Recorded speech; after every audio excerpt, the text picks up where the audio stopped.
Okay, welcome to the Troy Planning Commission for July 25th. Please call the roll. Mr. Capper. Here. Mr. McGarry. Here. Mr. Wolke. Here. Mrs. Mahan. Here. Mr. Titterington. Here. Mayor. Here. Mrs. Snead. She will be here shortly. Do you promise that? She makes Proxy vote. Oh, okay. Do we have our minutes from our July 11th meeting? Are there any additions, corrections, or deletions of those minutes? Move for approval. There's a motion to approve. Is there support for that motion? Second. There's also a second by Mr. Wolke. All those in favor signify by saying aye. Aye. Aye. Opposed? They stand accepted.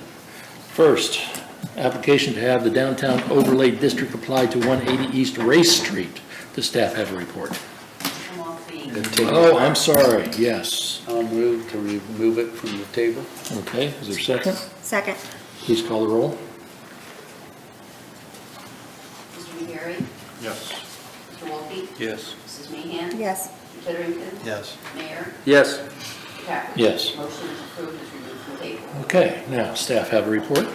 Yes, sir, we do. On the last meeting on July 11th, this request was tabled for mainly 4 items. The availability of on-street parking. The original site proposal was 6 spaces provided on off-street with 1 handicap space. The possibility to revise the on-street parking to create more spaces. The possibility to revise the site plans to include more off-street parking on the site. And then the keeping of the DRO district with the actual property. Staff checked into these items. First item with the availability of on-street parking. Engineering and myself made multiple trips to the area at different times through the week. And there did seem, and we believe there is plenty of spaces on street during normal business hours, including parking directly in front of this property along South Mulberry and East Ray Street. Do you mind if I interrupt you for just a second, because we're on this topic? We heard from a public citizen, or private citizen, excuse me, at our public hearing last time that there was a question concerning the yellow striping that would either enhance or derogate the on-street parking. What did you find out about that? Well, it's under number 2 here. Sorry. And that is, no, that's perfectly fine. We did actually go out, engineering was able to free up 2 spaces by removing some of the yellow striping Okay. All right. on East Ray Street. Okay, They couldn't add more on Mulberry due to intersections and fire hydrant that was already there, but there is 2 spaces allowed in front of this property or adjacent to this property on South Mulberry. There may be some confusion because there is a no parking from here to corner sign, and we believe some people probably just believe that's no parking anytime, but that is no parking from here to corner. So there are 2 spaces on Mulberry along this property line. okay. Sorry for the interruption. No problem, and that would be a total of 10 spaces now on East Ray Street. For the third point, with the possibility to revise the site plans, the applicant did have their engineering firm, Choice One, do a mock draft of moving the building. Mr. Cappers, you mentioned moving the building closer to the intersection of Race and Mulberry towards that front setback. I was just brainstorming, yeah. Yep, after I pulled some preliminary numbers, we believe that was going to be probably the easiest move for the site. In doing so, they were able to add or net 2 extra spaces onto the site. Okay. The downside to that, to do those 2 spaces, one, they're parallel parking next to the next door residential property. The other issue is that would also create the need for an exit drive onto South Mulberry. That eliminating the 2 on-street parking spaces that are on Mulberry adjacent to this property, which that would, So we would net 2 more or 4 more? you would net 2, But we lose 2. but you would lose the 2 on-street that would be public access. These would be on the property. So much ado about nothing. Yes, sir. There may also be some other issues with received sight lines at the intersection. Nothing in the sight triangles, but a possible concern with the way the building would be sitting. All right. So based on that, staff would actually recommend going back to the original design with the 5 items being requested in the original application for consideration. Okay. Any questions of staff? Just a comment, I did talk to Jill Rhodes, our city engineer. She's not here today, she's on vacation. And Robert mentioned it, but it bears repeating that with number 3 moving the building, not only would, I think, Partners in Hope and Choice One basically be starting from scratch, but where they put that, she's very concerned about sightline issues, traffic sightline issues. And so because we're not gaining any spaces, she did not recommend that either. Okay. Any other questions of staff? A question to our law director. Sir, the last time we met, we had a public hearing. Is it necessary for us now, since we tabled it, to have another public hearing, or now can we go and take action?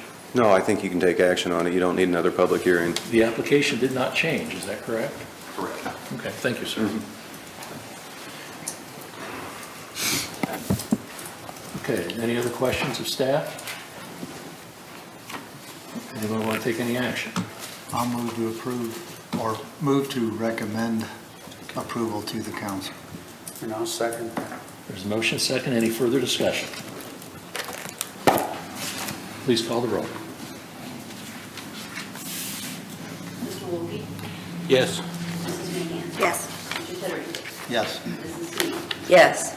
Mayor? Yes. Mr. Kaplan? Yes. And Gary? Yes. That's a unanimous recommendation for approval. Okay, next we have the Historic District application for 4 West Main Street. Does staff have a report? Yes, we do. The applicant is Lunch at 4 West Main Street. They're requesting planning commission to review an application for a window sign that is currently in the window at 4 West Main Street.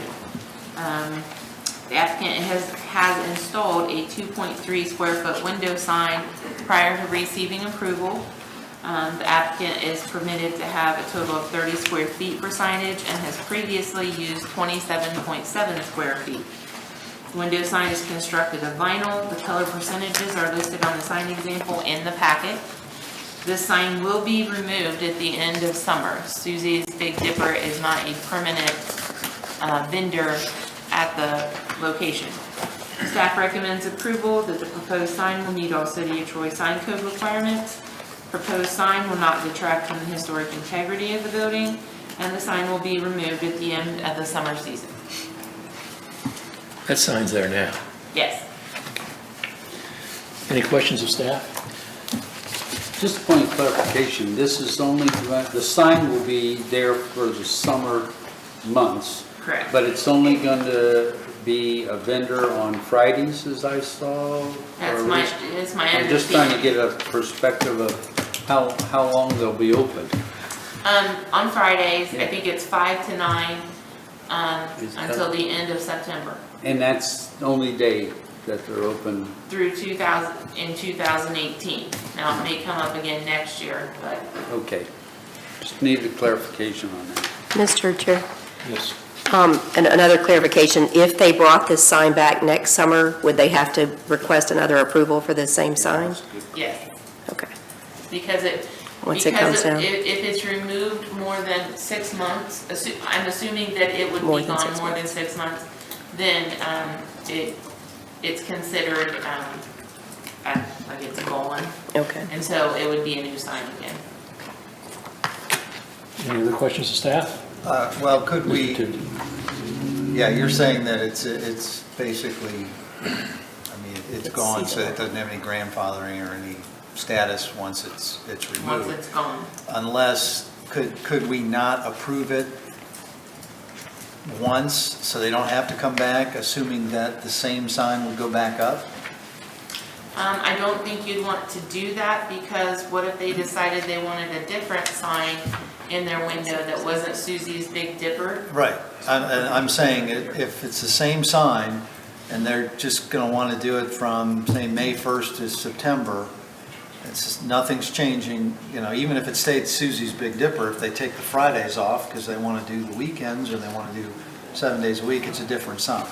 But Right, if it's but the what- same sign that is taken off and then put back up, Right, and I understand what you're saying, but what I'm saying is if in the meantime, they decide they want to install a permanent sign at 2.77 square feet that is not intended to ever come down, they would not be able to install this sign on the temporary summer basis because that would then take them over their permitted square footage for the building. I would feel more comfortable with another application next year anyway. And just one more clarification, what's the time limit on a temporary sign? A true temporary sign is 28 days in a calendar year. Thank you. So we're expanding that here, because this is a No. temporary sign application. This is a permanent sign application. I would say that. Short-term permit. They call it temporary, but I believe in my report, it's a permanent sign. Okay. Any other questions of staff? I move for approval. A second. There's a motion, second. Any further discussion? Please call the roll. Mrs. Meehan? Yes. Terry? Yes. Mrs. Snead? Yes. Mayor? Yes. Capper? Yes. Terry? Yes. Mr. Wolf? Yes. Okay, next we have a historic district application for 5 South Market Street for replacement of third floor windows. Staff have a report. Yes, sir, we do. Applicant Stephen and Melanie Smith, Similar Care LLC, is requesting approval from the Planning Commission to do a window replacement for the third floor windows at 5 South Market Street. Property is zoned B3 Central Business District. The Troy Public Square Historic District is on the National Register of Historic Places, and that application is attached. It was built and constructed by W.H.H. Dye in 1871. We refer to that building as the Dye Building. Provides a significant contribution to the historic district as an excellent example of mid-Victorian commercial architecture. The Ohio Historic Inventory, or OHI form, is also attached and lists the property as a 3-story brick commercial building. Structure of Italianate commercial style with a commercial storefront on the first floor, second floor with tall 1/1 double hung sash, and third floor having 20-foot tall ballrooms indicated from the outside with the 11-foot 9/9 double hung sash windows. The Smiths purchased the building in October 2017 with recent renovations completed on the second floor utilizing it for commercial use. The Smiths are currently making renovations to the third floor with plans to convert the ballroom into residential living space. The proposal is requesting the approval to remove all 20 street-facing windows on the third floor, which are the original wood single-pane 9/9 true divided light, double-hung windows with internal mechanisms that measure 11.5 feet by 2.5 feet wide. There's attachments of pictures from various angles and from the street showing those windows and the building in the streetscape. The applicant proposes 2 replacement options as you see before you. Options A, which is right here, and option B. Both options are manufactured aluminum clad windows provided by Windsor Windows and Doors in their Pinnacle series. They are fixed picture windows set in place and not operable, so they will not open. They have exterior and interior grills and grills in between the glass to simulate the 9/9 divided lights. They fill the existing window opening of 11.5 feet by 2.5 feet. The glazing is 3/4 inch double pane with low E insulated glass. The color is sandstone, which is also the color that is presented here in front of you. I also have the paint chips if you'd like to see it closer. The exterior grills are using the 7/8 tall putty design, also in the color of sandstone. The difference is option A. It's a combination of 2 picture windows that are stacked and joined in the middle with a wood meeting bar to simulate the check rail of the existing and current double hung windows that are in the building. Option B is a single full-length picture window stretching the 11.5 feet tall dimension and a 2-inch simulated check rail in the center portion of the window to simulate that double hung window profile. There's also a CAD drawing in your packet if you want to see that provided by the manufacturer. With referencing the preservation brief number 9 from the U.S. Secretary of Interior Standards for Historic Properties, the repair of historic windows or wooden windows. Windows are an important aspect to the architectural design and character of any building. from the craftsmanship, design, and other qualities to make them worthy of preservation. In this instance, windows are a dominant feature for this building, both on Market Street and the public square. 20-foot tall ceilings on the third floor of the Die building are expressed on the exterior facade by the taller double-hung windows and considered a character-defining feature. Per the preservation brief, windows should be considered significant to a building if they are original, reflect the original design intent, reflect a period or regional style or building practice, or examples of exceptional craftsmanship design. Repairing or rehabbing rather than replacement is the preferred method for most window treatments. Millwork firms can duplicate parts, which can be incorporated into these existing windows. Replacement of certain portions, patching, splicing may also be more appropriate. With replacement, the contribution of the window should be taken into consideration. The pattern of the openings, their size, proportions to the frame and sash, configuration of the window panes, mutton profile and sizes, types of wood or material, the paint color, characteristics of the glazing, and any other associated details. In addition to the above, staff did consult Patrick Hansford Associates, which is an architecture firm that has managed numerous historic projects and is listed on the Historic Preservation Consultant listing with the State Historic Preservation Office. Mr. Hansford has provided a 4-page review and report, which is also in your packets. Some of the excerpts from that is the Secretary of Interior standards for the treatment of historic properties, very specific and not recommending changes to the appearance of windows that contribute to a historic character of a historic building. This includes replacing materials, finishes, colors, and that would noticeably change the sash, depth of reveals, mutton configuration, reflectivity, and color of the glazing or appearance of the frame. Is not recommended. The proposed stack design or a single fixed unit is fully unacceptable and not compliant to the Secretary of Interior standards. Additionally, Mr. Hansford concluded that the existing wood windows are significant to the building. Again, taking into the considerations that they are original, reflect the design intent of the building and the period and style of that building. Based on his past experience, repairs to the windows would fall under repair class 1, which is routine maintenance.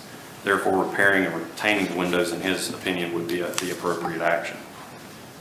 After reviewing and considering the standards from the Secretary of Interior, Preservation Brief Number 9, the Register of Historic Places, which is the Troy Public Square designation, and the OHI form, Mr. Hansford's review letter, the Historic Preservation Overlay District Ordinance in the Troy Zoning Code, and the appropriate action would be to repair the original windows. Staff does not recommend approving the application requested to replace the third floor windows of the Die building based on the Troy Zoning Ordinance references the U.S. Secretaries of the Interior section under the Historic Landmark Overlay District, paragraph F6, that the design standards are essentially based on the interior design standards. Section 1143.22, which is the Historic Landmark Overlay District, paragraph F7C, standards for alterations, deteriorated architectural features shall be repaired rather than replaced whenever possible, substantiated by historic, physical, or pictorial evidence. Proposed alterations will detract from the historic integrity of the building, affecting the street block and the public square as a historic district. Proposed window replacement will remove a significant character defining feature of the building, possibly impacting negatively with the status of the National Register District. Proposed alterations will provide for a different exterior view of third floor windows in contrast to the remaining lower 2 floors.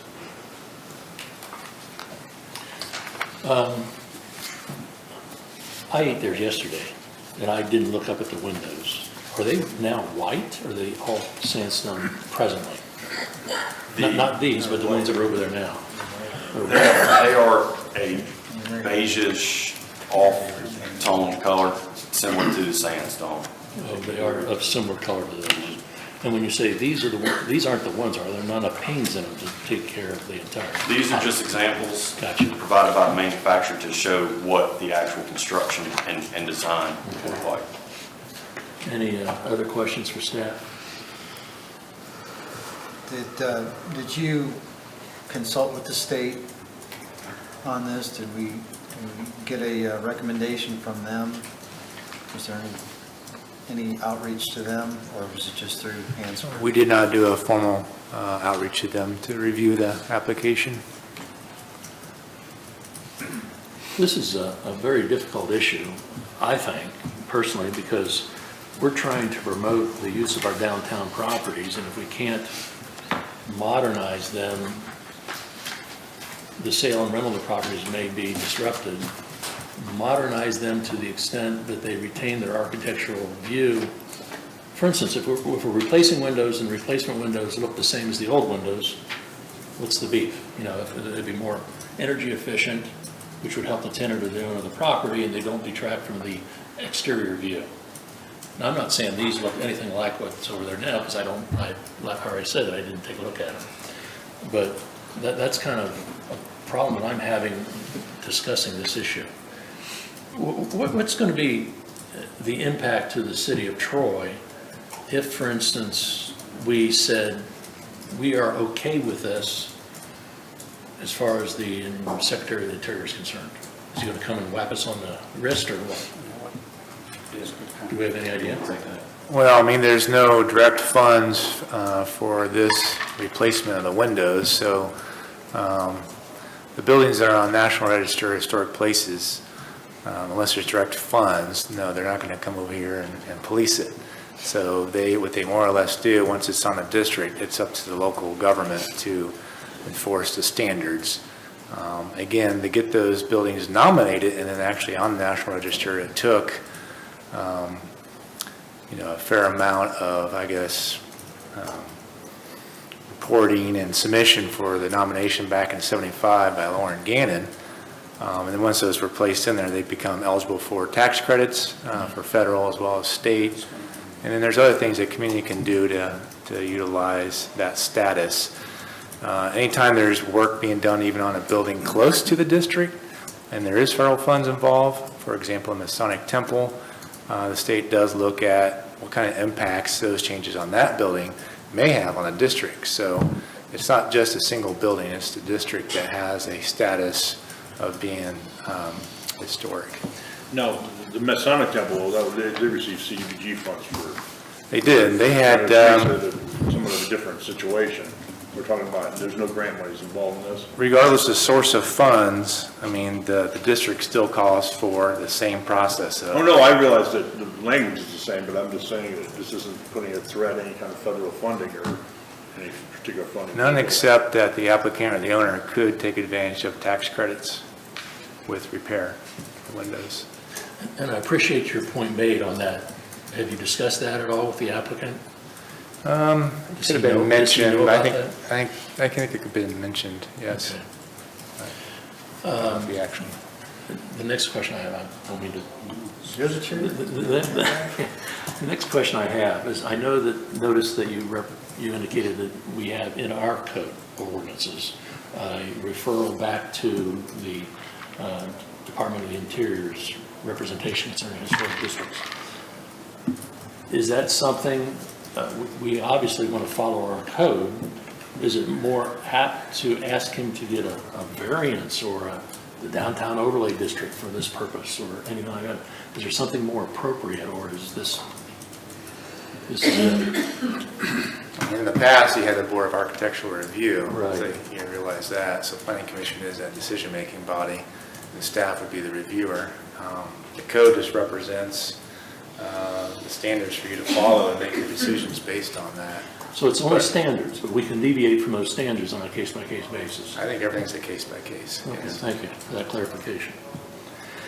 Okay, any other questions? Are the owners available for rebuttal? Is the applicant here by any chance? Sir, would you like to come up and address the commission? And if you don't mind stating your name, address, and next time you have a sale on your beer or something. Afternoon, Steve Smith. I own the Carolina, along with my wife Melanie back here. And fire away, I guess. Just, have you heard from staff concerning the amount of credits that are available potentially on rehabbing the windows as opposed to putting in new windows, and what's your position on that? Well, I mean, Greg and I, we have talked a little bit about that. I mean, I think the case with that is, you know, am I right, prevailing wage and the amount of paperwork that goes into receiving that? I won't say I'm an expert, but there won't be any prevailing wage involved with tax credits. And the federal tax credit is simply, when I say simple, but you are filing a form, I think it's Form 3064. It's on the National Park Service website that you would file to take credit over a period of years, depending on the tax liability you have. So those are actual credit. For the federal government, that's fairly simple. The state would be more of an application process, but once you apply for federal and get approval for that, the state follows in suit. And let me ask you a question. Why did you choose this color as opposed to a white? I'm being real picky here. Well, we're just trying to go with what's on the original building right now. And that's as close as we're good. Once these get in, and then once we, you know, work from the top all the way down to the bottom, you know, that paint color will be matched to a T, but it's pretty close now, but it's not, well, you're just dealing with faded paint, you know. You know, we did have, this spring, we painted from the second floor windows down all the way around the building. Are your intention to change any of the second floor windows? Yeah, down the road, we're gonna have to do second floor and first floor. You know, my wife and I, you know, after we bought the building, we discussed what we were gonna do. We know we have an obligation, you know, with assuming the loan. We wanted to, you know, the more we looked at the place, we want to do, you know, with what Patrick had discussed was, you know, your game plan was to have downtown living. So, you know, with a apartment close to 50% done at the time, we wanted to see that through. So we were able to secure probably $200,000 put in this project. And it's probably going to be more than that, but that's all we're at now. So the budgets had to be squeezed pretty hard. We ran into a lot of issues with, you know, all the plumbing had to be torn out, and we ran into a few other bumps that's increased that. And, you know, our biggest thing is, it's just, you know, we've had quotes from restoration people. We've had talks with people on restoration. I mean, if you had $75,000 to $100,000 probably to do that, but even in the end, when these windows are restored, you're still going to be stuck with some points of being, you're going to hear so much sound from the roadway. If you have people living in this building, it's not going to be energy efficient. Even with new windows, the energy efficient. See, and I've got a few people that will talk on our behalf about some of the numbers there. You know, it's not, it's going to be a large enough, you know, heating and air conditioning bill the way it is. So, you know, we have probably talked to, like I said, 7 or 8 window companies about the windows. And, you know, Brian back here, and Jennifer, they've are really interested in doing this project, and they've put a lot of time into, you know, they mock these windows up here for us. I mean, that's $1,000 worth of windows right there is what Jennifer told me already. Okay. Does anybody have a question for the applicant, Mr. Titterington? Well, just, maybe Steve can comment. This is just more of a general comment while Steve is here. Al, I appreciate, Mr. Chair, I appreciate your comments. I understand the need to modernize. My concern or hesitation isn't so much restoration of the existing wood versus an aluminum. I can appreciate the fact that somebody who wants to live downtown or have parties downtown, or if it was a conference room or whatever, you're just not going to get the soundproofing and the energy efficiency out of those vintage windows as you would something that is a modern window. My hesitation is that we're seeing a scaled down model here. This is less than half of the height of what that third floor window is going to be. So with 20 of them, I went out and I looked for a while and just stared at them, tried to see, knowing what I knew and had seen with these two options. And I'm still hesitant because just can't picture what these would look like on the third floor versus the double hungs that are on the second and the first floor. So I'm just not sure that this particular one is going to replicate the integrity of the look of the building while modernizing it so that it's useful and doesn't bankrupt the property owners. I know cost is not one of the baseline criteria that we use, but there is a limit. I can appreciate that. So my hesitation with taking any action is just asking the question, have you exhausted? I know there are a lot of manufacturers. You said you've talked to 7 or 8. I don't know in what level of detail. Is this the closest replication to the original third floor windows that we can get? Well, I'll let Jennifer either come up now and as far as, what we discussed, with her, that third floor window can't be replicated. Okay, hold on just a minute before we do that. Are there any other questions of this applicant before he takes a seat? I just want to make sure, Steve, I think I heard you say you still want the color scheme to be uniform. Sure, yeah. From top to Right, bottom, yes. right? And so with the blend is still going to have not a contrasting look, it will be the same. Correct. Paint look. Or Yes, correct. Frame look, okay. Mr. Chair? Oh, Mr. McGarry? Steve, I don't know whether you can answer this or staff or someone, but, I know you're faced with meeting probably a Bible-sized list of code requirements and everything you're doing, from energy efficiency to the health All right. department and everything else. And I've always got a problem with sitting there going back and utilizing something that was based on codes from, or the best available technology or materials from the 1800s. By all means, the materials here are far superior. But my concern would be is you get single pane windows in there, a lot of glass area. You can't be expected to rent this thing out with single pane windows. You're gonna have to weatherize them, put storm windows on the exterior or the interior. And frankly, I think that's gonna look much, much worse than any other configuration Exactly. that we talk about. The other thing is the windows are probably, 25 feet to the bottom, something like that?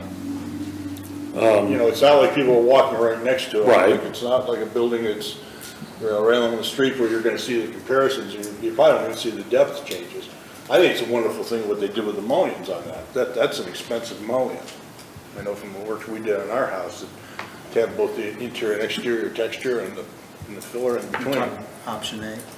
Both options. Both options, the way those mullions are, Beaver match, you got more. I think you call them mullions, the vertical and horizontal. But I really hesitate in seeing, it'd be beautiful to do that, but when you go to Charleston and you go to these other places and there's a beautiful house and restored with the original equipment, and it looks like this is funded by some foundation or this is funded by some organization, that makes a big difference. I mean, this is a businessman in town. I'm just excited as heck for what you're doing. You want an extra $5 on your check? I've been here 40-some years, and that this second, third floor's been empty up there. I just want to let everybody know that that is not happening. Okay, Mr. Sneed, you have a comment? I just had a quick question about the quotes. If I'm understanding this correctly, is the first thing mentioned on our quote, the list we have of quotes for repair and the reglazing, and then the rest are for different types of replacement windows? Am I reading that? Yes, probably. I'm not sure which paper you have, or, It's from, on your letterhead with the list of window Right. quotes. yes, that's correct. I don't know if I have the one you have, but after, to reglaze and paint inside now, that was actually just for the inside, or one side, so actually that number's not 7,000, it would be 14,000.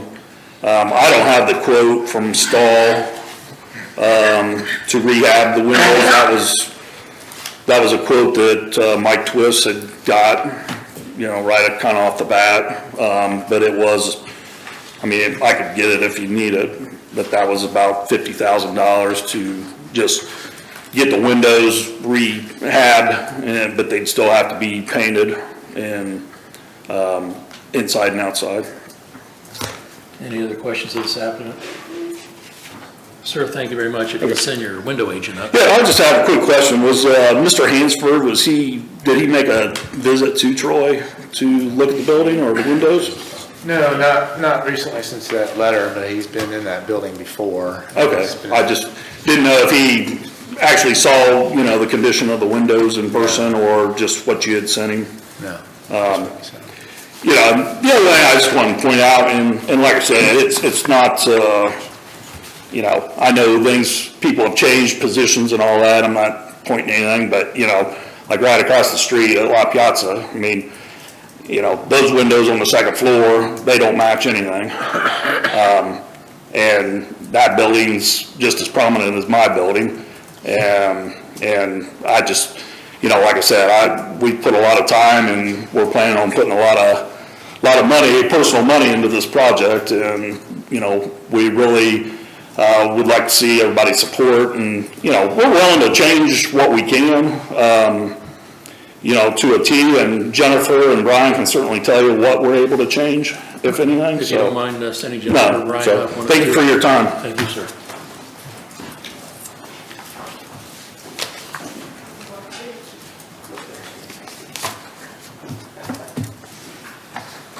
Ma'am, if you'd give your name and address, please, and sir, as well, if both of you are going to speak.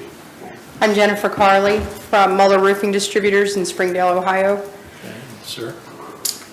Brian O'Leary. My office is down in Dayton. I live here in Troy. Okay. The question posed to you by Mr. Titterington would be, is this as close as we can get in a manufactured window that looks like what is there now? Yes. Oh, then have a seat. I don't know of any manufacturer that will make a double hung window 11 feet tall. Okay, how about the A is the double hung window, right? Or are Both. you calling both of them double hung? Both of them are picture windows. Okay. What is existing is a double hung. Okay. Is there anything in a picture window that would look more similar to what's there now than what you have presented to us? Not to my knowledge. Okay. Mr. Titterington, does that satisfy your question? Is a yes and no, sure. Anybody else have questions? As I understand it, these windows do not open? That's correct. Why would you not want them to open? We can't make them that large and have them open. The sashes are too heavy for the hardware to support. Okay, Mr. McGarry, you had a question? I was gonna ask a similar thing about the operation. Is the operation of the window being double hung and operable, is that an issue at all with the code or the May not be for regulations? zoning code, but it probably certainly would be for a building. I mean, obviously back then they didn't have air conditioning and heating and, there was a need for ventilation that way. Now it's kind of a detriment, those buildings you don't make them operable. Anyone else have a question for these speakers? Thank you very much. Anything else from staff on this issue? Just that if, obviously a plan commission's decision to not have the windows repaired, if you then go to the other category of replacement, I think what Mr. Titterton said about replicating the window like for like is critical from the standpoint of that building, meaning the windows are significant to the building from the exterior. So replicating versus simulating, there's a difference. Now you're starting to get into minutia, but that is part of their character of the window. So here the simulation is the meeting bar to try to mimic that overhung, a double overhung reveal or profile. So that's really up to the planning commission. Well, does staff have an opinion as to whether A or B looks more similar to those that are up there right now? In your opinion or not? Go ahead. I think, again, you're getting down to finer details. I think each option has its positives and negatives. If you're looking for the reveal and shadow from the meeting bar on the double hung, option A gives you more of a shadow for that relief.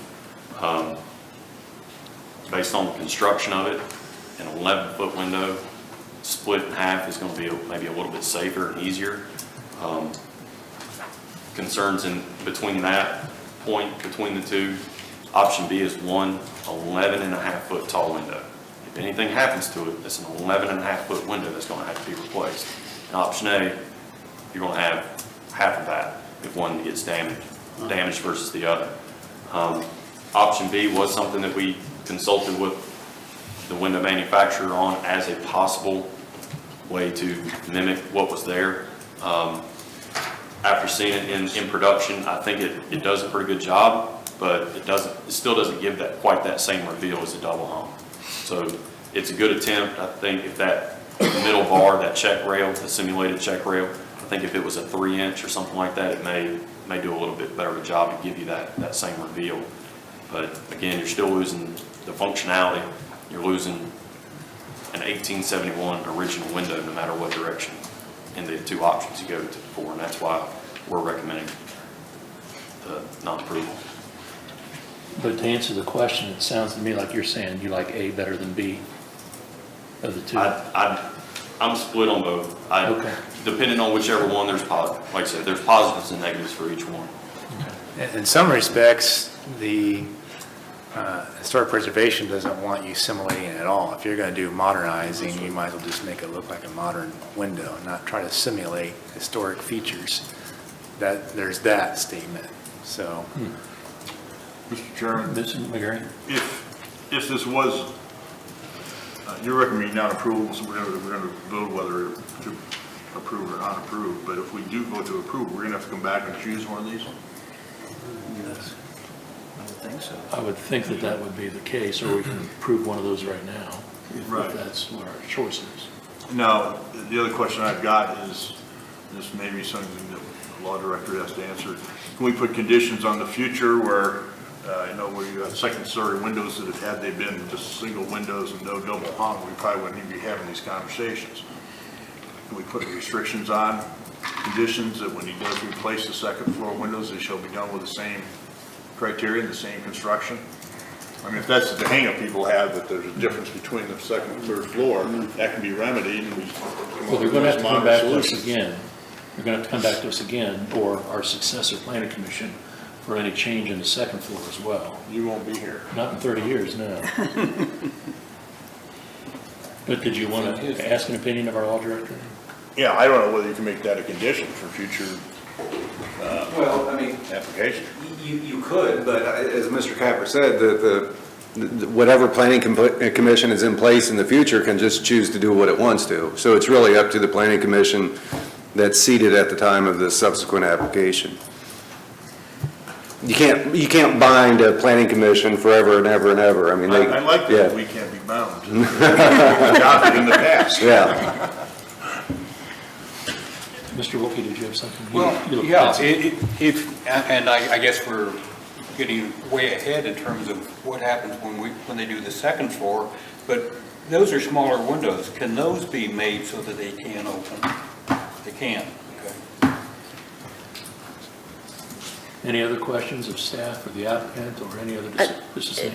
Just have a question. I mean, just looking over this original application to be on the National Register of Historic Places, and I'm no expert on how that happens, but the majority of the description of this building is its windows.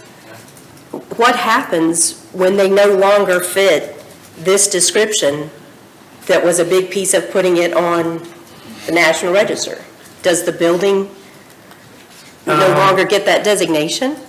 There could be several things. It does impact the district. It could impact the whole status of the district in the future, but more so on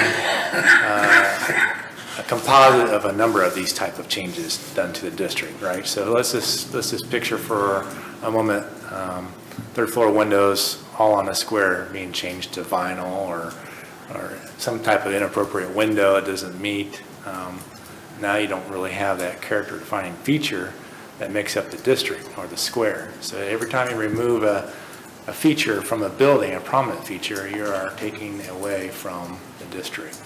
And then if you do that, it could not only damage the status of the district, but the owner of the building, if they were to get tax credits on improvements to that building, they would look at what was done to the building under the current ownership.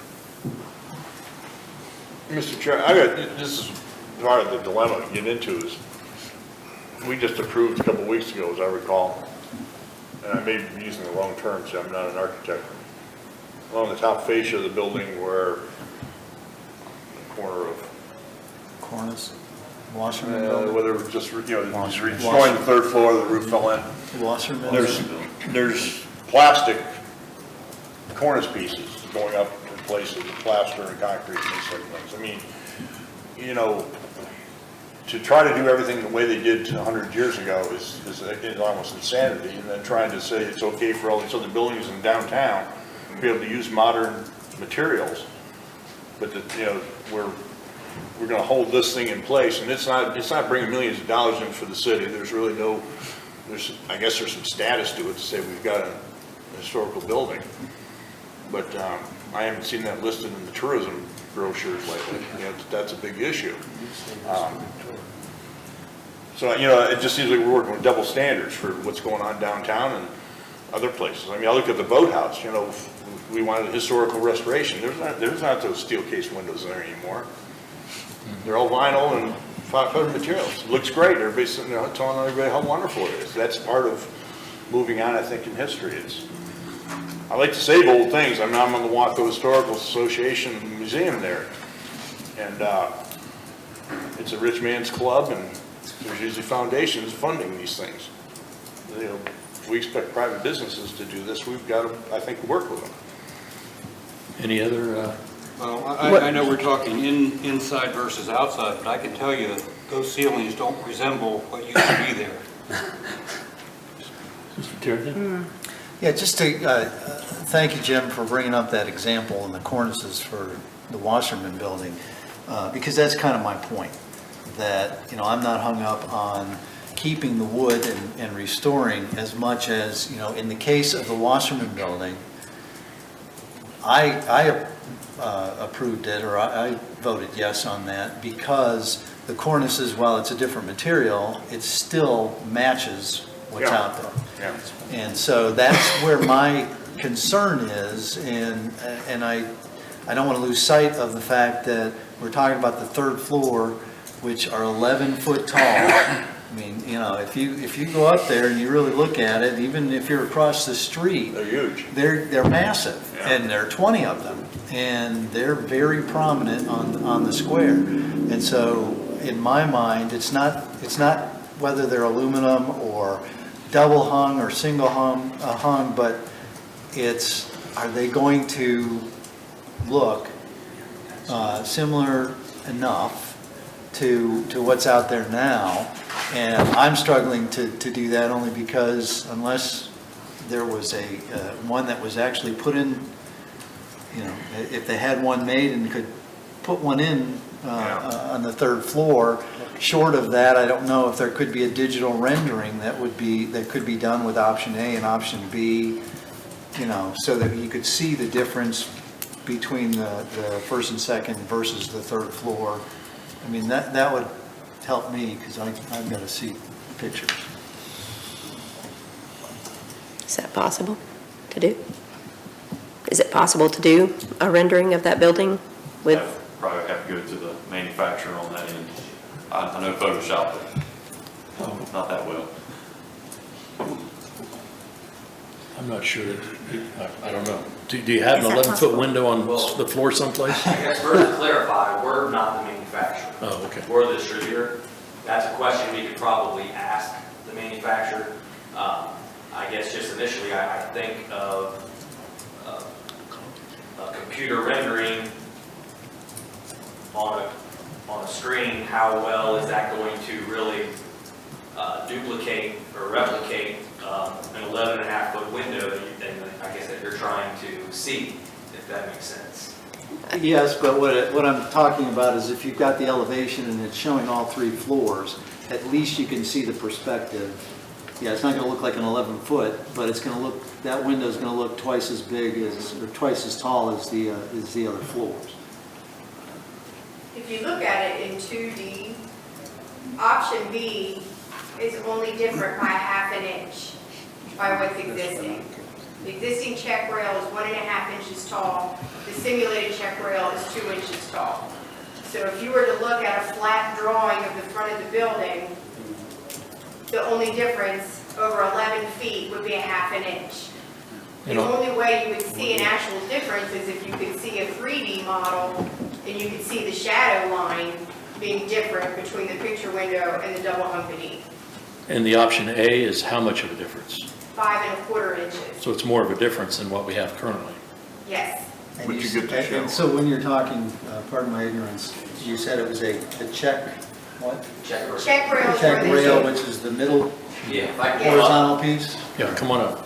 Yeah, so Jennifer is talking about on option B, the check rail, the simulated check rail being this, and this dimension is 2 inches. And currently it's an 1.5. Existing is 1.5 inches. Okay. And then option A is 5.25. Yes. Is 5.25, so we're looking at a little wider, but what option A accomplishes is it kind of gives it a little bit of the depth and dimension of the 2 sashes being offset. The reveal, as Robert said. Yes, yeah, the depth and dimension kind of gets accomplished with option A.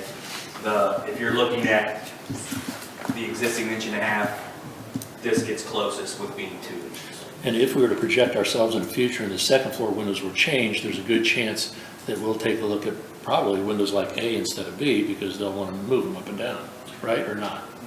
No, so either of these are stationary, but on the second floor, with those windows being shorter, then we can look at double hung, just like the existing, or a single hung like the existing. Those can be operable. But what I'm saying is that this mirrors the double hung. Yeah. This mirrors the double hung window on the A. And that's why you put it together. It looks more like a double hung window. Yes, correct, yes. Yeah. Yes. Any other questions? Well, back to the owner, do I understand that Thank you. your contention is not that the current windows, you're not contending that the current windows can be repaired, but what you're concerned with is what you have after the repairs are made, that with these windows, the interior space would be much more pleasant and usable? Yeah, I mean, the efficiency of what we're going to put there. I mean, like I said, you probably throw 75 grand at maybe refurbishing the windows, but after that, you're still going to have maintenance on them probably every 5 years on the exterior, and then you're going to you're still going to deal with the noise and the energy efficiency. Like I said, the building wasn't designed years ago for someone to live on the 3rd floor. And if that is what we're, I mean, you know, if we probably don't push through with this, I mean, you know, we may turn it into an art studio or something. I mean, I really don't know. We don't have to do anything. Okay. Can I go back to just a basic question? Again, talking about this visual. If I'm looking at the existing windows, I see the double hung windows that are 9 lights each. This window would be just taller with 6 lights each or 9 lights each like these? I mean, I just want to make sure I'm seeing the same thing. Steve, would you come forward to the podium, please, so we can get you on the video and on the microphone? or whoever's answering that. And Yeah, that's the windows that you're proposing would be 3 across, correct? And then 3 up on each half? This is, 9 by 9. Do we have Yeah. that? Yeah. That's what we have now. Yes. what's current Okay. there is 9 by 9. Okay, thank you for pointing that out. On Okay, each So it side would is look 9 similar to what we yes. have. right. Right, with either Yeah, the these one are just middle piece examples or the from wire. all of electrical windows. Okay. Did that answer your question? Yeah. Yes, thank you. Any other questions? Thank you. you're welcome. Okay. No other questions? Do we want to take action? Well, could we bifurcate this in terms of first voting on shall we allow the windows, and then secondly, which window do we allow? Whatever way you want to go, it's fine. Okay, I'll make a motion that we allow the, one of the 2 windows as a model. Is that with the caveat that we are going to also entertain a subsequent motion as to which one? Correct. Okay. I second. There's a second on Mrs. Mahan. Any further discussion? Okay, please call the roll. Motion, Yes. Mr. Titterington, Of course, I get to go first. I can't pass. Yes. Pass. Mrs. Snead, Yes, Mayor, half-heartedly. Yes. Capper. Yes. Mr. McGarry, Yes. Mr. Wolke, Yes. Mrs. Mahan. Yes. That motion is approved. Mr. Volkey, did you want to make a further? Well, motion? before I do, I would like to ask the petitioner, which do you prefer? Yeah, the one on the right. And for those that couldn't see him, he answered the question that would be option B. I will make a motion that we approve option B. There's a motion to approve option B. Is there support for that motion? Second. There's a second by the mayor. Any further discussion? Yeah, just that, I'm not sure why we're leaving it up to the petitioner. It's kind of unusual that we would throw all that balance that way. Well, My second I- wasn't made in that was my choice there. Sure, I understand. well, that would be my preference too, but, and I know this may be a little unusual, but it's his building. And Mr. Volkey was just asking for his input. Sure, I get it. I get it. I just, I still, I really don't have a preference, to be honest. I just want to make sure that whichever one visually looks comparable and compatible with the first 2 floors. Any further discussion? Initially, I said I was looking at uniform color, how it's going to look in total. I got that answer. Efficiency, energy efficiency, bringing it up to our century, that was answered. And I was looking at what's existing and the closeness, and that's why I would have supported B as well. So those are the 3 things I was looking to hear. Any further discussion? Please call the roll. Mrs. Snead, Yes. Mayor, Yes. Capper. Yes. Mr. McGarry, Yes. Mr. Wolke, Yes. Mrs. Mahan. Yes. Yes. Motion is approved. Okay. Next, we have the historic district application for 301 West Main Street for the Intercultural Center. Staff have a report. Yes, sir, we do. Applicant David Waddle, who is also here in the audience, is the Assistant Director for Troy Hanner Cultural Center. They're requesting the approval from the Planning Commission to install a decorative landscaping wall and signage plan for the 4 properties in which they, in the report I put own, but occupy more or less. The 4 properties are broken into 2 zoning districts. Parcels zone B2, General Business District, are facing West Main Street. That's 301 West Main, the main manor or house, and a parcel which is on the corner of West Main and North Oxford being utilized as parking lot. And then 2 parcels on OR1, which is 25 North Oxford Street and 316 West Water. And those 4 parcels are combined to almost 2 acres. Background portion of the property, The OHI form lists the property as being built in 1914 by Ms. Hayner. It's a half-timbered house, mainly of a Tudor motif, with clusters of windows and with carved mullions. Property is on the National Register of Historic Places. We did break up the two. There is a second application.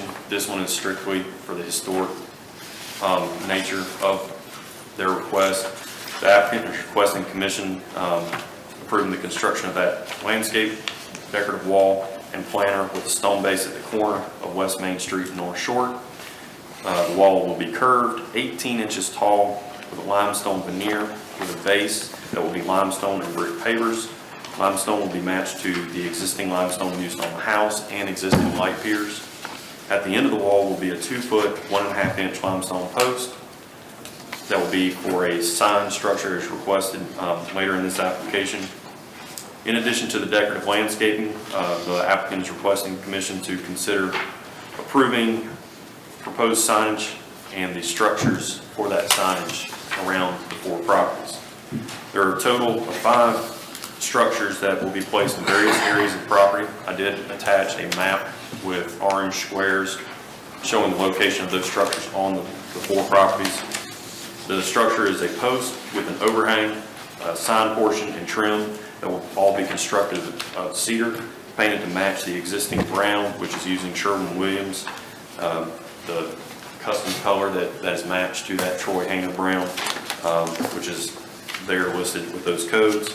The cap and roof will be copper, the base will be covered in a cut limestone veneer.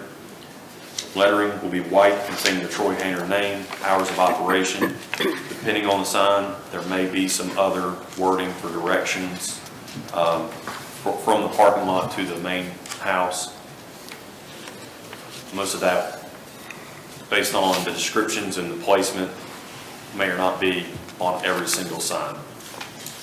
The signs on North Oxford and Water Street may also, like I said, may also contain that directional information for historical information for the property. Some of the sign faces will not be visible or readable from the street.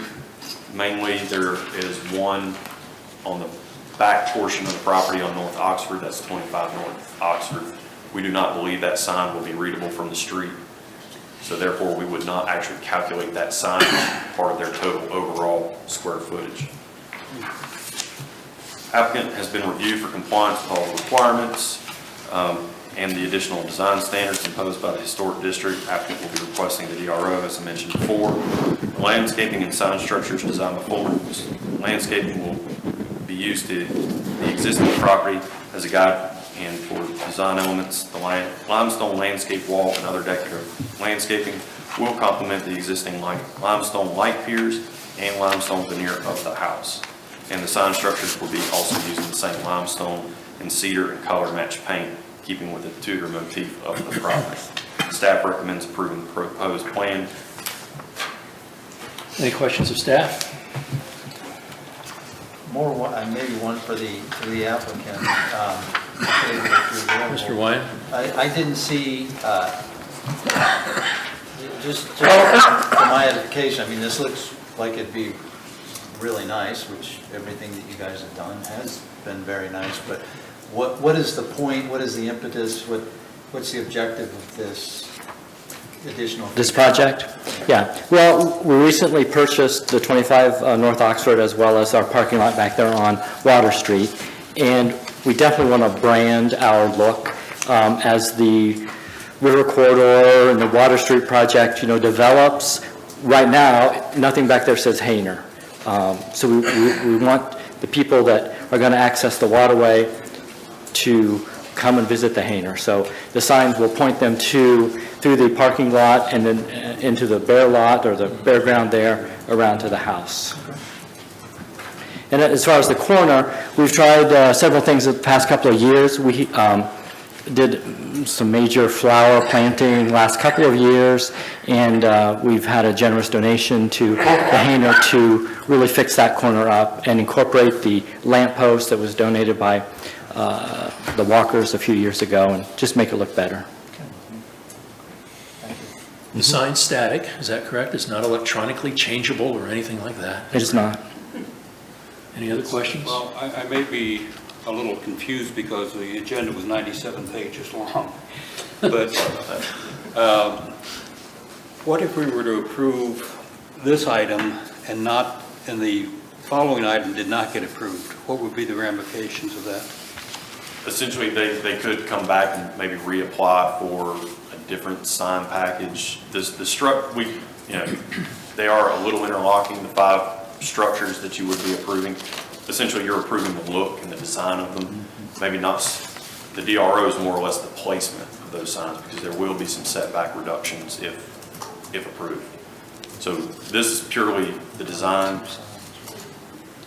aspect of it. But if, for whatever reason, that item number 7 did not get approved, we'd be back to square one? Is that? For the DRO, yes. The historic portion, they would at least know that these design elements are approved. Would they be allowed, and if they were to come back with other sign locations, they would have that approval, unless they change something. So the DRO application is strictly because of the sign placement? Yes, sir. Sign placement and height. Any other questions? Mr. Williams, thank you very much. Okay, any action to be taken on this issue? I'll move we approve. Motion to approve, is there a second? Second. Okay, any further discussion? Mr. Tippington, please call the roll. Mayor, Yes. Mr. Cappers. Yes. Mr. Derry, Yes. Trustee, Yes. Mrs. Mahan, Yes. Mr. Tippington, Yes. Mrs. Stevens. Yes. Okay, item number 7 is an application for our DRO district application to this property. Does staff have a report? We do. Home stretch. Applicant is proposing the construction of 5 new signs and structures. That is what this DRO application is for. Go skip some of the repetitiveness here. Again, the properties are broken up into 2 zoning districts. 2 on the front facing West Main are B2, general business. The back 2 properties, which is 25 North Oxford, 316 West Water, those are OR. That plays into why we're having to do some DRO portions here. The DRO portions that they're requesting is the number of signs per parcel. The ordinance only allows 1 ground sign per parcel. At the property of 301 West Main, they currently have a 48 square foot ground sign. They also have a previously installed, not sure what date range that was, but a sign in the curb lawn that would be removed. And in its place would go to the landscaping wall that was previously approved on the historic application. So that is number 1, the number of signs per parcel. So at 301, they're requesting 2 ground signs.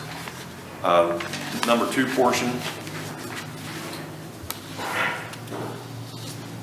Let me make sure I got everything with that one. Yep.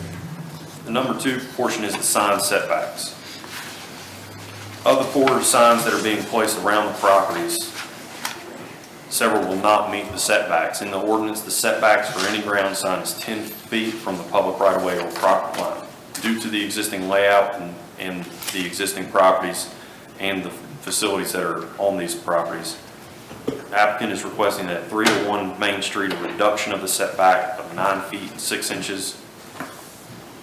The sign base will be set back 3 feet and 7 inches from the right-of-way, with the sign facing perpendicular, that would be towards Main Street, only being behind the sidewalk 6 inches. Second location at West Main and North Oxford, at the parking lot entrance, a reduction of 9 feet and 2 inches. The base will be set back 10 inches from the sidewalk, with the sign facing parallel to North Oxford. So the total distance from the sidewalk would be 10 inches. At the third location, 25 North Oxford, the sign reduction, or sign setback reduction will be 6 feet and 3 inches. The base will be at 3 feet and 7 inches behind the sidewalk, and the sign will be facing parallel to North Oxford. So the 3 feet and 7 inches will be the full distance. Fourth location is West Water Street. The sign setback reduction will be 9 feet and 6 inches. The proposed sign will be behind the sidewalk 6 inches, and the sign will also be facing parallel, and that 6 inches will be the maximum. distance. No Can I other. interrupt for just a minute? None of these overhang signs will overhang a pedestrian thoroughfare or anything like that? No, sir. Every one of them are behind the property lines and sidewalks. And they won't create any kind of sight distance or sight line blockage or anything? Nope. Okay, thank you. The third portion to the DRO request is the sign height. The ordinance for office residential, this is the 25 North Oxford parcel and the 316 West Water Street parcel. They're both office residential. That zoning district only allows a 6-foot high sign. The applicant's requesting the placement of all these signs at 7 feet 4 inches, except for the West Water Street. That one will be at a total of 9 feet 4 inches, but the finished height from the sidewalk will match the same 7 feet due to the grade of the parking lot. So that's the difference. So the allowance would be for an extra 1 foot and 4 inches of total height to what's currently allowed by ordinance. Okay. Any questions of staff? I'm sorry, one more. I'm sorry. I'm sorry. I was waiting to see if you had a question. Yeah, maximum area. Zoning allows for 1.5 square foot of signage per lineal foot of building frontage for a ground sign. With the proposal, the maximum allowance of 100 square feet would be split between the existing ground sign, which I mentioned was 48 square feet, between the other 3 existing signs that we are going to classify as actual signage would equal to 32 square feet. So they will be under the 100 square feet of allowable ground signage. The reason why this is in is the 2 office residential parcels on North Oxford and West Water. They technically do not have building frontage, so therefore that split, some of that split of the square footage of what is allowed at 301 will go to allow those. That are the 4 pieces. Is there a reason those parcels are not, haven't been combined? I think it's due to just the date of acquisition and probably their overall plan for that block. Well, there's areas between the 2 in the back and the 2 in the front that aren't owned by them. Right. So they're not contiguous. Right. Got it. Any other questions of staff? This is a first reading on this issue. At the next meeting, we'll have our public meeting, at which time a recommendation can be made to city council. Okay? And combined, it will be almost 2 acres. So that will kick it to, I believe council will then have to hear it because of the ½ acre.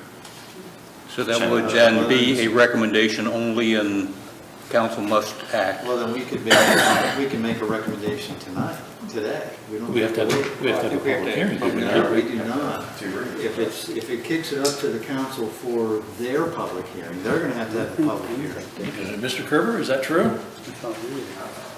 Give me a moment. Okay. All right. Thank you. I may have misread that. Yeah, I didn't realize it was that big. It's over, isn't it a ½ an acre or more? Well, 301 parcel alone is 1.7, so Does that matter? If it's We- the- I think because this is one application, yeah. I mean, the application is almost 2 acres. And Grant, as you're taking a look at it, note that these properties are not contiguous, and if that makes any difference, we need to know that.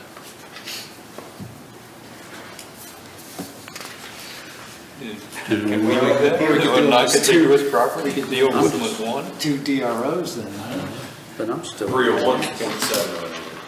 so it's still kick over. Might as well just deal it with one and go to council. Yeah, it would just be a recommendation at this point. You can go forward with it without the, Without a public hearing? Okay, good. Thank you, sir. I'll make a note of that. So I'll make that motion I'll second it. And the motion is to approve? to recommend to the Recommend council. council. Yes. I'll second that. And there's seconds. Any further discussion? Please call the roll. Mr. Cappers. Yes. Mr. Yeri. Yes. Mr. Wolke. Yes. Mrs. Mahan. Yes. Mr. Ruble. Yes. Mrs. C. Yes. Mayor. Yes. Unanimous. Okay. Are there any other matters to come before the commission? We have one item, yes, sir. Okay. Robert took us on the home stretch, and I'm throwing us into extra innings. So, Mr. Wilkie made the comment that we had 97 pages in the packet, and we thought, why go short? We'll just go the full 100. So I put some extra papers on your desk that pertain to a petition requesting vacation of right-of-way. And I provided two maps, one with an aerial in case that helps. This is the area just north of the Troy Medical Center on West Main Street. It's right across the street. You have the parking lot. It's actually a vacation of Jackson Street, which is 66 feet wide, and the 12-foot alley that runs from Adams Street, connects to... It's the placemat that you got right there. Connects to Jackson Street. That's not real. This is an aerial. Let's see what happens. I don't have it. Nobody else has it. Does anybody else need an aerial? Well, I can get an aerial. Yeah. I've got it now, thank you. And then there's a .038 acre parcel that runs across Water Street. So you do have the signed petitions by all the affected property owners. And staff would be asking for a recommendation to council. However, it would be conditioned upon an easement that is executed between the affected property owners. If you do look at the owners, DP&L on the unnamed alley that runs east to west, connecting Adams Street to Jackson Street, DP&L does own that property. The rest are owned or controlled by Kettering. We wanted to make sure that we did not leave a landlocked parcel, so an easement would be recorded and would need to be agreed upon between the two. We want to make sure that was a condition by the Planning Commission. Okay, you mentioned DP&L. I want to make sure that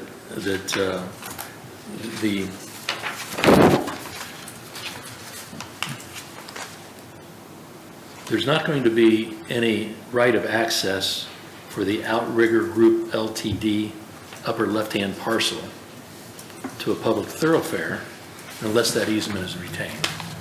And I understand Outrigger Group Ltd. is Kettering? It is, yes, it is Kettering. But it is a different legal entity than Troy Land Holdings LLC, correct? And yeah, I believe we have, yes, it is. Okay, so we ought to maintain an easement for whoever owns that regardless. I thought they were combining everything on that side. They, One parcel. they can't combine until we vacate. So you But have to that's go through their the process intention. first. So the intention would be, is to combine it once the vacation occurs. that is correct. So they'll rectify it at that point. But we're asking, yeah, we are asking for action now, so we got to make sure that in the action, yes, right. And in addition to that, the consent that DP&L gave in their writing was indicated that we are permission to go ahead and require easement rights for maintenance, inspection, repair, replacement, or removal of the facilities. Nowhere in here is a consent for access, an easement for access. So I want to be specifically clear that whatever action, if the rest of the commission agrees, whatever action is taken is contingent upon an easement for DP&L and Outrigger Group Ltd. and for ingress and egress, as well as maintaining any and all easements that are currently in those vacated areas for utilities. That's my thought. Okay, so being a layperson, is there a separate category access easement, or is the access for maintenance, inspection, repair, replacement, or removal of the facilities? And so they just listed every possible reason they need access. I think there's two different things. I mean, access, ingress and egress is just over the land, coming upon the property to go to the house that's back there or whatever. And then in the utility issue concerns not only the above ground area, but also underneath area for the utility. Thank you for the clarification. Any further questions of staff? Does anyone want to take action on the requested right-of-way vacation? I would like to ask the chair to make the motion, since you have all the contingencies in your mind.